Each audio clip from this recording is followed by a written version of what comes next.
Feels good to be 1-0 in the Big 12 Conference as a football team. Proud of our guys, happy for our guys. Effort was outstanding. Mistakes, were there some? Absolutely. Mistakes that can get cleaned up. Good execution on both sides of the ball, better tackling, hustling and effort, and second week in a row running the football over 200 yards and having it back over 100 yards for the second time. And you know better than me, you've heard the numbers on Mike Warren and the records he broke today as a freshman running back in Iowa State's history, and very pleased with that. Well, he's a talented player, and he's starting to grow up. He's having to do it as a redshirt freshman, and he's shown that he has the ability to do it as a redshirt freshman. The cuts he made today and the timing of when he made them and why he was able to make them because of where his vision was, he didn't do before the Toledo game. And that's a process of the light turning on and burning a little bit brighter. What I mean by that, before he's seeing you guys in the front row and reading off you. Okay, now he's seeing the guys behind you and making that appropriate cut at the appropriate time and finding himself in open space. Balance would answer your other question. All right, two's going to carry the ball. We want to do things out of different formations, and it's not about keeping people happy at all. It's about balance and trying to be efficient with what our offense is doing. Well, every game is important, whether it's all 12 or in conference play.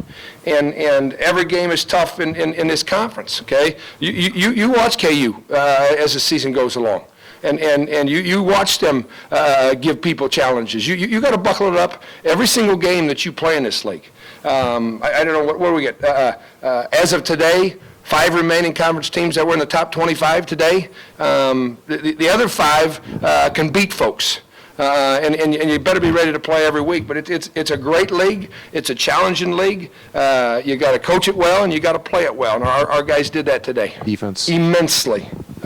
Pressure on the quarterback is important. Sacking a quarterback is fantastic. But making a quarterback move, making him shuffle his feet, the end process of that's usually going to be an errant pass, and you're going to get incompletions, and you're going to get yourself off the field. But our coverage goes along with that pressure. And we're getting sacks because they're having to hold on to the ball a little bit longer in the process, and then guys are being relentless in their goal to get there. You know what, Rob? I think he's getting there earlier. This is just game 4, so we're a third of the way through the regular season, and I would argue that he's showed up more in the last 2 games. I'd say the first game he got his feet wet. Second game he started to show me enough that I started to tell Coach Hagan, hey, let's get 8 on the field a little bit more. Last 2 games he started to make plays. Yeah, I think he's showing up sooner rather than later. Got to get 36 coming right behind him. Well, I'd like to believe their work as a staff and the execution as an offense. A challenge of mine to them was better first and second down efficiency. If you look at our third down numbers where we've been in down and distance, you don't want to be in the numbers of the situations we've been. So to get out of that, you got to be better on first and second down. So I challenged their plan to be more efficient there, and they got it done as a staff, and the kids executed it. I'd like you to. I'd like you to. They got them incorporated, which is another challenge, and we got that done probably more so than I would have thought by the time the game was over. Not that folks haven't been covering them, but you got to drop the ball into them every now and then and make them respect them, and not only respect them, we found production out of them. Those guys did a nice job of catching the ball, and I thought their effort after the catch was sensational as well. Well, you don't want to get clouded by the 2 interceptions, and there's clarity in my mind the reasons why those happened. When it was all said and done, and I wanted to get Joel Lanning an opportunity to go out and quarterback our football team, I looked up and Sam had led us to 200 plus yards rushing.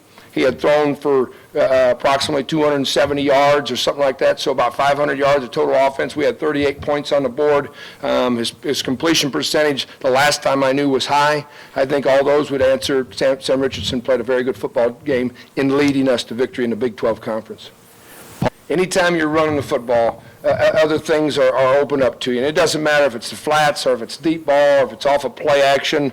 You're going to get better opportunities in the middle because of play action and the things that are going to come off of that when you're running the ball successfully. We got to keep it up. And sometimes you just got to force it a little bit. Sometimes you got to be happy with 3-yard gains in the running game and keep chugging away at it today. They started bringing more pressure as the game went along, and the staff did a nice job of recognizing what we were getting and running where we could successfully.